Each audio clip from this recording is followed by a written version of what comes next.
이 세상에 많은 것들이 생기고 없어집니다. 그죠? 예. 그렇지만, 우리가 생각하기에 정말 가치 있고 의미 있는 것들은 사라지면 안 되는 거잖아요.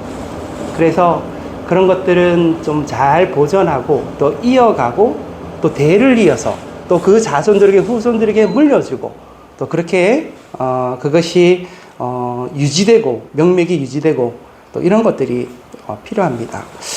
우리 가까운 나라 일본의 이렇게 경우를 보면은 또 그런 이야기가 많이 있잖아요. 어떤 한 개인이 가지고 있는 어떤 놀라운 기술들, 뭐 어떤 노하우들 이런 것들이 있으면 그것을 그 사람이 죽고 난 뒤에 그냥 끊어져 버리는 것이 아니라 대를 이어서 그 자녀가 그것을 이어서 그 기술을 그 노하우를 따라서 이렇게 이어가고 아니면 그 제자가 또 이어가고 그러면서 어떤 회사나 작은 회사나 또 어떤 식당이나 음식점이나 이런 것들이 계속해서 그 명맥이 유지되고 또 그래서 더 유명해지는 어떤 식당이나 어떤 회사들이 일본에 많이 있다고 이야기를 들었습니다. 물론 이제 한국에서도 그런 일들이 많이 일어나게 되어지는 거죠. 그것을 우리가 전수라고 합니다. 내가 가지고 있는 것을 또 그 후손에게 그렇게 전달되어지고 또 그것이 이어져 갈 수 있도록 하는 그런 어떤 전수. 뭐 이태리 같은 경우도 그런 것들이 많다고 그래요. 뭐 지금 한국에 있는 많은 뭐 유행하는 그런 어떤 그 명품들 이런 것들도 보면 이태리에서 큰 공장에서 뭐 찍어서 만드는 게 아니라 정말 이태리의 숨은 장인들이 한 땀 한 땀 이렇게 해서 만들어서 그렇게 그 가죽 제품이나 이런 것들을 만들어서 이제 나온다고 하더라고요. 그러면 진짜 이제 이게 명품이 되어지는 거죠. 근데 그 장인이 그가 가지고 있는 어떤 기술이나 그가 가지고 있는 능력이나 노하우를 잘 전수하지 않으면 그냥 그 사람이 죽으면 끝나버리는 거예요. 근데 그것을 또 그 사람이 그 제자들에게 잘 전수하면 그것이 더 이어지고 또 그것이 더 확장되어지고 또 발전되어지는 그런 경우들을 많이 보게 되었습니다. 그래서 이 사람에 의해서 사람으로 이렇게 전수되어지는 것 이런 것이 참 귀하다. 그런 것들이 좀 잘 되었으면 좋겠다. 우리 한국에서도 그런 부분들이 있으면 잘 전수되어질 수 있도록 인간 문화재 뭐 이러면서 또 전수되어지고 또 다른 인간 문화재 그 제자가 또 인간 문화재가 되고 이런 일들이 또 일어나기도 합니다. 우리도 잘 전수할 게 있어요. 네, 우리가 갖고 있는 이 복음입니다. 복음. 내가 소유하고 있는 이 복음을 또 그 누군가에게는 잘 전수를 해야 돼요.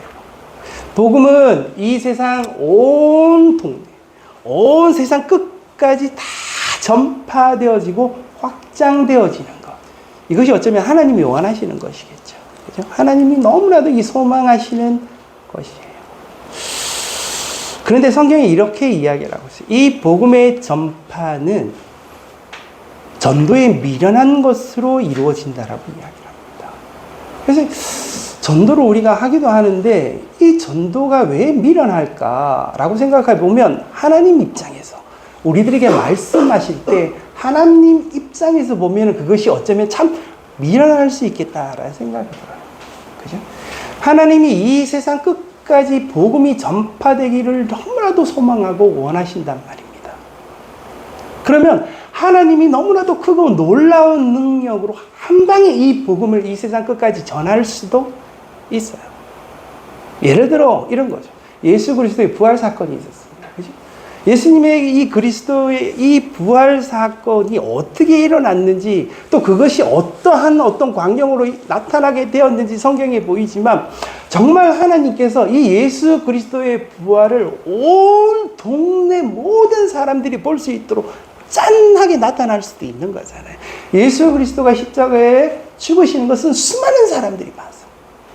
근데 예수 그리스도가 부활하고 그 부활한 예수님을 본 사람은 어쩌면 한 500명 소수의 사람들만 봤다는 거죠. 그 예수 그리스도의 부활의 사건을 온 동네 모든 사람들이 볼 수 있도록 그 부활 사건을 했다면 그러면은 막 이 제자들이 힘들게 막 전도하고 이럴 필요 없잖아요. 안 믿을 사람이 없는 거예요. 예수 그리스도의 부활을 봤으니까. 그럴 필요 없는데. 근데 굳이 주님은, 하나님은 왜 이 전도에 미련한 것으로 이 일들을 하게 하시는 거야? 복음이 전파되도록 하시게 하시는 거야. 지금의 시대도 마찬가지. 지금 전도하면 안 되잖아요. 사람들이 막 귓등으로 듣고 뭐 다 욕하고 이러잖아요. 그죠? 이러지 말고 그냥 하나님께서 이 땅 가운데 그냥 오셔가지고 짠하고 탁 오셔서 너희들이 예수 그리스도를 반드시 믿어야만 된다라고 그냥 정말 놀라운 영광 가운데 나타나셔서 이렇게 하시면은 편할 수 있잖아요. 그럼 누가 안 믿겠습니까? 그죠? 그러면 좋을 텐데 왜 이렇게 전도에 미련한 것으로 그 일들을 하게 하실까? 그죠? 어떤 한 사람이 이 복음을 받아들이는 거요. 이게 이제 믿음의 과정입니다. 사람이 사람을 만나서 말을 합니다. 예수 그리스도는 당신의 구주이십니다. 그죠? 이 말은 인간의 말이 아니라 하나님의 말씀이에요. 그 말씀이 내 안에 녹아져서 그 말씀을 담대함으로 그 누군가에게 전하게 되어져요. 그러면 그 말씀을 받은 자가 또 그 말씀을 듣고 그 예수 그리스도를 받아들이고 믿으며 또 그 누군가에게 전하게 되죠. 이 모든 전도의 과정, 말씀이 말씀으로 다시 이어져 가는 그 과정, 그 과정이 쉬운 건 아니었을 거예요. 그런데 찬찬히 생각해 보면 너무나도 불완전하고 너무나도 부족하고 너무나도 교만한 인간이 그 말씀을 받아서 그 마음 중심 가운데 진심으로 믿는 그 믿음이 이 믿음의 과정이 그리 쉬운 일은 아닌 거예요. 어느 한순간 한 방에 그 믿음이 생기는 게 아니라 그 믿음은 어떻게 해요? 그 시간과 함께 조금씩 그 내면 속에서 쌓이고 익어가고 쌓이고 익어가고 축적되고 더 큰 능력과 확신 가운데 그것이 굳게 더 단단해져 가는 과정이 있는 거예요. 그러면 그 단단함 때문에 그 단단함의 그 확신의 어떤 그 능력이 다시 또 그 누군가에게 전달되어지는 거예요. 하나님은 인간을 아시는 거예요. 인간이 어느 한순간에 짠 하고 무엇인가를 드러내고 나타난다고 해서 그것이 믿음으로 확고하게 단단해지는 게 아닌 거예요. 그러니까 이 전도가 참으로 미련해 보이긴 하나 인간의 연약함과 이 죄악됨과 이 오만함을 아시니까 그 믿음의 과정들이 너무나도 힘들지만 그 과정들을 통하여서 그 믿음이 더욱더 단단해질 수 있도록 하는 거죠. 유대 사회가 있어요. 그죠? 이 복음이 유대 사회에서 먼저 전해질 수밖에 없어요. 유대 지역에서 먼저 전해지다가 그 다음에 다시 소아시아 저기 유럽으로 이방 나라로 이렇게 전달되어지는 거예요. 근데 이 유대 사회에 있는 이 유대 민족들은 이미 무엇이 있어요? 그들의 신앙이 있어요. 그들이 알고 있는 하나님이 있어요. 그들이 믿고 그들이 생각하고 그들이 진리라고 쫓고 있었던 하나님, 그 하나님, 그 진리라고 붙잡고 있는 그 하나님이 있어요. 그런데 그 하나님이 어떤 분이냐라고, 진짜 하나님이 어떤 분이냐라고 들으라고 나타내신 분이 바로 예수 그리스도. 그러니까 이 예수 그리스도를 다시 그 유대 사회에다가 전해야 되는데 그 유대인들이 이미 그들이 가지고 있는 신앙과 믿음이 있으니 그 받아들이기 힘든 거예요. 그죠? 그러니까 그것이 계속해서 부딪히고 갈등이 있고 어려움들이 있는데 바울은 거기에서 한술 더 떠요. 어떻게 해요? 유대 지역에 있는 유대인들에게만 하는 것이 아니라 한술 더 떠서 이 복음은 모든 세상 민족 가운데 다 전해져야 된다고 생각합니다. 그러니까 이 복음을 들고 소아시아나 저기 유럽으로 나가서 막 복음을 전파하니 거기에 있는 유대인들이 더 화가 나요. 자기들에게만 복음을 전하는 게 아니라 더 이방 민족들은 정말 하나님을 믿을 수 없다고 생각했던 사람들이에요. 선민들이 아니거든요. 근데 그들에게까지 이 복음을 전하니 이 유대인들이 더 화가 나요. 받아들일 수 없기도 하고 막 공격하기도 하고 대적하기도 하고 막 이런 일들이 일어나게 되는 것이죠. 그러니까 이 복음이 전달되어지는 것은 수많은 문제와 수많은 공경과 수많은 고난과 어려움들을 헤치고 그 장애를 헤치고 다시 그것이 복음이 전달되어지고 더 단단해져서 또 누군가에게 전달되어지고 전달되어지는 그 과정 속에 있다라는 겁니다. 그러면서요, 오늘 이 본문 말씀을 통해서 이 바울이 복음을 전할 때 그리고 이 바울이 복음을 전했을 때 그 복음을 듣고 그 복음을 받아들이는 그 과정 속에서 정말 분명하게 드러나는 원리가 있어요. 거기서 우리가 앞에서 지난주에도 봤고 이번 주에도 보게 될 내용이에요. 오늘 보면은 이렇게 말씀합니다.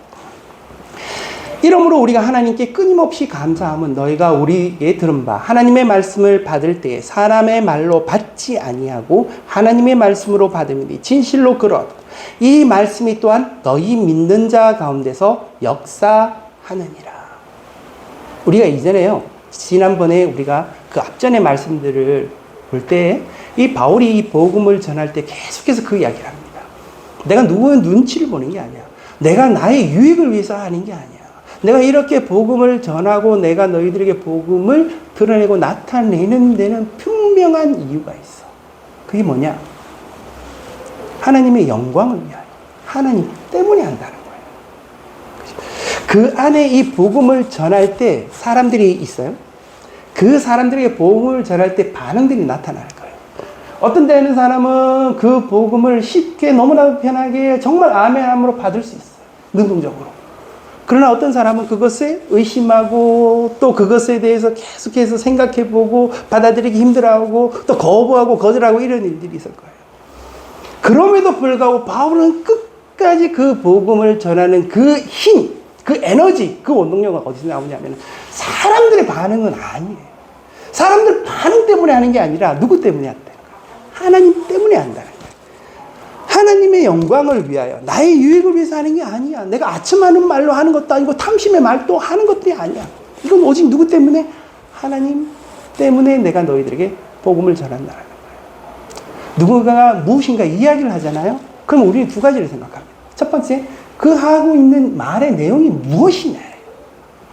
복음이면 복음의 메시지가 이게 뭔 말이야? 하고는 그 복음의 내용을 들으려고 하는 게 이 무엇이에요? 또 한 가지가 있어요. 그 말을 하잖아요. 그러면 그 말의 내용, 무엇인가 보다 더 중요하게 생각하는 게 뭐냐면 왜라는 거예요. 왜? 저 사람 왜 이 말을 하나? 왜 저 사람은 나한테 이 이야기를 하나? 이것에 대해서 궁금할 수밖에 없고 그것에 대해서 더 깊게 생각하는 게 원래 인간이에요. 저 사람 왜 이렇게 생각해 보는 거예요. 그죠? 바울이 막 복음을 전해요. 사람이 속으로 그렇게 생각해, 의심해 보겠죠. 저 인간 뭔가 지가 유명해지려고 그러는 거 아니야? 저 인간 뭔가 자기의 어떤 탐심이나 유혹 때문에 하는 게 아니야? 자기가 무슨 높아지려고 자랑거리가 되려고 아니면 다른 사람들에게 더 많은 인기를 얻으려고 이런 어떤 여러 가지 오만 생각들이 다 들 거라. 그런데 거기에 핵심이 되어지는 건 이 왜라는 질문이에요. 왜 하느냐라는 거예요. 물론 그들을 사랑하는 그 사랑에 대해서도 있어요. 그러나 그 중심에 더 큰 건 뭐겠어요? 하나님 때문이에요. 하나님 앞에서 하나님의 영광을 위하여. 그래서 그것들을 하고 있다는 게 이 바울의 변론이었어요. 이것이 너무나도 중요해요. 이것이 안 되면 인간의 이야기로, 인간의 말로만 들려질 수밖에 없는 거예요. 근데 그 중심의 그 동기에 내가 이 말을 하고 내가 왜 이 일들을 행하느냐, 그 안에 하나님 때문이라는 거예요. 이것이 너무나도 중요한 부분이에요. 그리고 이제 오늘 이 13절에 뭐라고 이야기하냐면 내가 너희들을 생각할 때마다 너무나도 감사하다는 거예요. 왜냐하면 내가 정말 하나님의 뜻과 하나님의 마음을 가지고 하나님의 영광을 위하여 너희들에게 하나님의 말씀을 전했는데 너희들이 그 말을 듣고 그 말을 너희들 마음에 받을 때, 그죠? 받을 때 내가 하는 인간의 말로 그것을 받는 게 아니라 너희들이 그것을 하나님의 말씀으로 받았다라는 거예요. 하나님의 말씀으로 받았다. 이것이 바울에게 너무 감사한 이유였어요. 내가 인간의 말을 하면은 인간의 말로 너희들이 받아들였을 때 내 안에 깊은 동기 속에 하나님 때문에 이 일을 감당하고 있고 하나님의 영광을 위하여 이 일을 한다는 분명한 목적과 동기가 있어서 그것을 너희들에게 이야기하는데 너희들이 그것을 받을 때에 내가 하는 인간의 말이 아니라 하나님의 말로 이것을 받고 있었다는 거예요. 이게 너무나도 감사하다는 거예요. 하나님 때문에 하나님 앞에서 하나님에 의하여 이 일들이 모든 것들이 이루어지고 있다는 거예요. 이 복음의 말을 전하는 자도 그렇고 이 복음의 말을 듣고 받아들이는 자도 그렇고 그 하나님 때문에 이 일들이 일어나고 있다는 거예요. 우리가 누군가 앞에서요 연설을 할 수도 있어요. 그죠? 목사님들처럼 뭐 이렇게 설교를 할 수도 있어요. 아니면 우리가 이게 소그룹이 있으면 그 소그룹 속에서 대화를 하면서 우리가 누군가 말을 할 수도 있어요. 아니면은 정말 진지하게 1대1로 만나가지고 커피숍이나 식당에서 만나서 이야기를 할 수도 있어요. 그죠? 근데 그 이야기를 하고 연설을 하고 무엇인가를 할 때 그 이야기의 내용이 무엇인지 그 내용의 이야기에 대해서 귀 기울이면서 그 내용의 이야기가 무엇인지를 파악하는 것도 중요하지만 우린 또 그것을 보잖아요. 그 사람의 중심에 내면을 보게 되는 거예요. 그 사람이 있는 동기를 보게 되는 거예요. 저 사람이 이 이야기를, 이 말을 왜 하나? 거기서 가장 근본적이고 큰 원리가 뭐냐면은 하나님 때문이라는 거예요. 그리스도인이 하는 말과 행동, 그리스도인이 하는 모든 그 삶의 거에서 가장 근본이 되어지고 동기가 되어지는 게 하나님 때문이다. 하는 사람도, 말을 하는 사람도 그렇고, 듣는 사람들도 그렇고, 그러면 그것을 하나님의 뜻 가운데 그 마음을 받고 그 말씀을 받게 되어진다는 것이. 하나님 앞에서 감당하는 거예요. 그죠? 유대 사회가 그것을 받아들이기 참 힘들었을 거예요. 그죠? 그래서 보면 14절에 이렇게 말씀하죠. 형제들아 너희가 그리스도 예수 안에서 유대에 있는 하나님의 교회들을 본받은 자 되었으니 그들이 유대인들에게 고난을 받은 것과 같이 너희도 동족에서 동일한 고난을 받았느니라.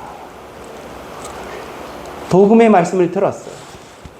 그 복음의 말씀들은 그 복음의 말씀으로 끝내지 않고 내 안에 소화되어져서 내 안에 작용되어져서 만들어지는 게 믿음이에요. 그리고 이 믿음은 내 안에 쌓여지지만 이 믿음이 함께 소통되어질 때 나와 너의 믿음이 되어져서 그 믿음의 공동체 안에 역사되어지는 거예요. 역사되어지고.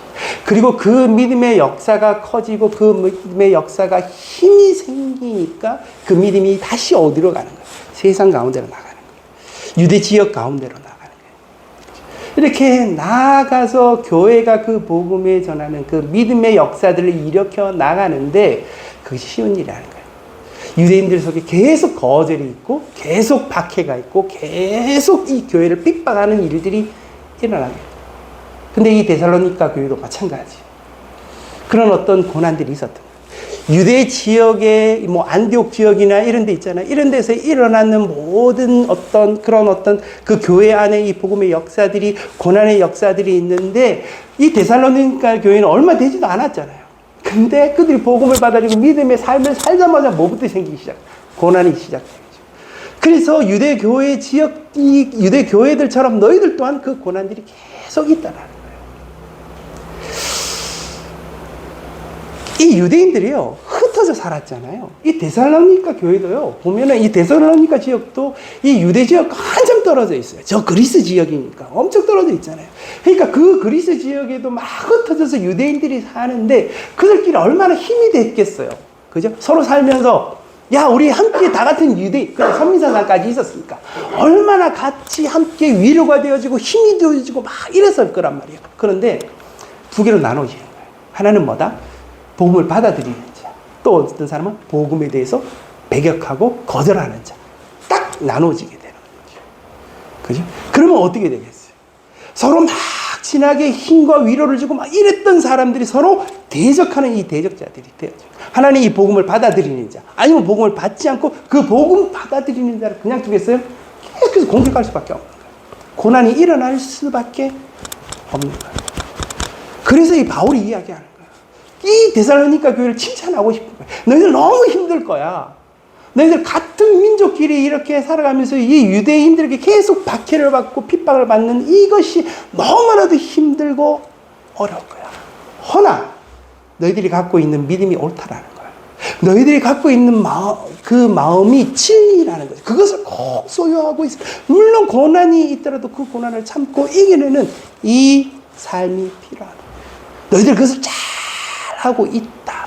그러면서 그 반대편에 대적하고 있는 이 유대인들에 대해서 이렇게 말씀하고 있습니다. 유대인은 주 예수와 선지자들을 죽이고 우리를 쫓아내고 하나님을 기쁘시게 하지 아니하고 모든 사람에게 대적이 되고 우리가 이방인에게 말하여 구원받게 함을 그들이 금하여 자기 죄를 항상 체험해 노하심이 끝까지 그들에게 임하였느니라.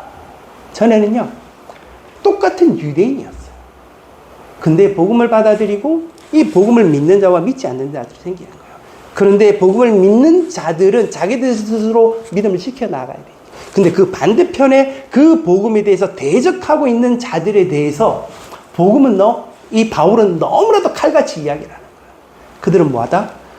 그들이 잘못됐다. 그들은 틀렸다. 뿐만 아니라 그들은 옛날에 예수 그리스도를, 옛날에 선지자들을 그렇게 핍박하고 찢어 죽이고 그랬던 자들과 똑같은 자들이라. 그리고 그들 가운데 죄를 계속 채워 나아가는 자들. 그들은 어디를 가는 자? 사망으로 계속해서 가고 있는 자들이에요. 예수 그리스도가 오시면 그것이 분명하게 다시 드러나게 될 것이다. 그러므로 너희들은 믿음 가운데 살아가라는 거예요. 무엇이 있어도, 고난이 있어도 그 믿음 가운데 더 단단하게 살라는 것이죠. 마지막으로 18절부터요 17절부터 이 말씀 보면 이 말씀이 정말 우리의 삶 가운데 중요한 말씀이라고 생각되어지는데, 형제들아 우리가 잠시 너희를 떠난 것은 얼굴이요 마음은 아니니 너희 얼굴 보기를 열정으로 더욱 힘쓰노라. 그러므로 나 바울은 한 번 두 번 너희에게 가고자 하였으나 사단이 우리를 막았도다. 우리의 소망이나 기쁨이나 자랑의 면류관이 무엇이냐? 그가 강림하실 때 우리 주 예수 앞에 너희가 아니냐. 너희는 우리의 영광이요 기쁨이다.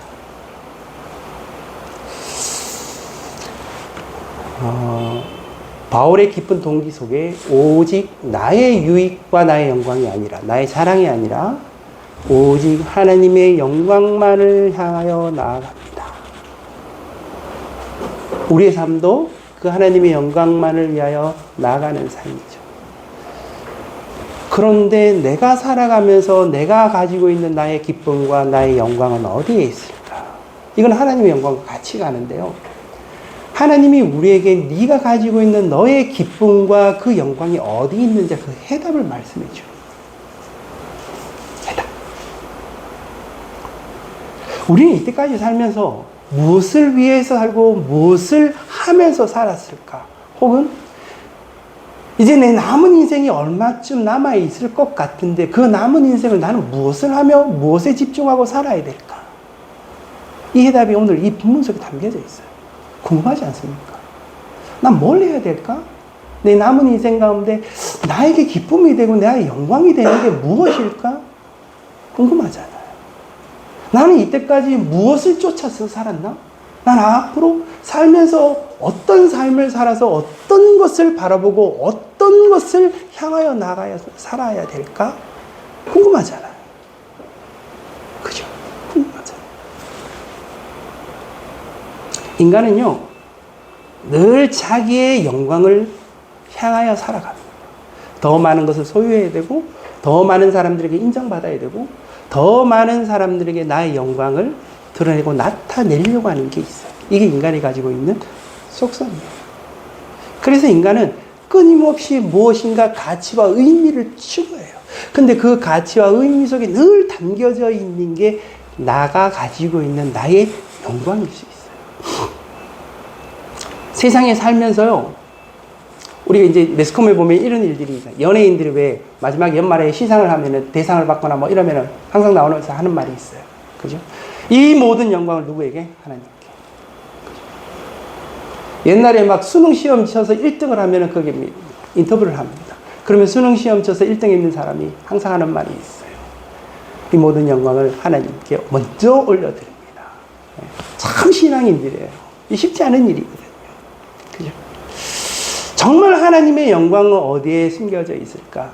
인간이 아무리 잘난 인간이 되고, 아무리 인간이 의로워지고, 인간이 아무리 자기가 명예롭고 훌륭한 일을 하더라도 그 속에 정말 하나님의 영광이 있는 것. 그 하나님의 영광은 진짜 어떤 것인가? 라고 자세히 보면은 오늘 이 본문 속에 담겨져 있는 거예요. 저희가 교회에서 사역을 합니다. 여러 가지 사역들을 해요.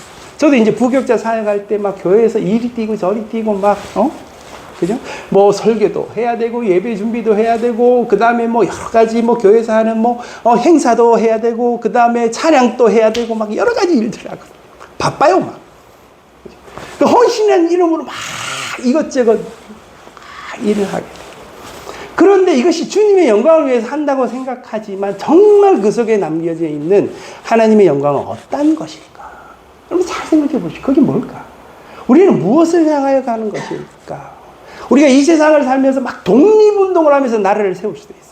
우리가 이 세상 가운데 정말 위대한 일을 해서 뭐 위대한 업적을 남길 수도 있어요. 내가 이 세상에 살면서 이거 하나는 남겨야지 뭐 이런 게 있을 수 있잖아요. 근데 살면서 뭐라도 그 뭐 인간은 뭐 이름을 남긴다 그러지만 이름을 남기든지 뭘 남겨야지 뭐 이러면서 우리가 남은 인생을 살아갈 수도 있어요. 아니면 이제 다 끝났다 뭐 주님의 평안 가운데 살아야지 뭐 이럴 수도 있어요. 그죠? 나는 무엇을 하면서 살아야 될까?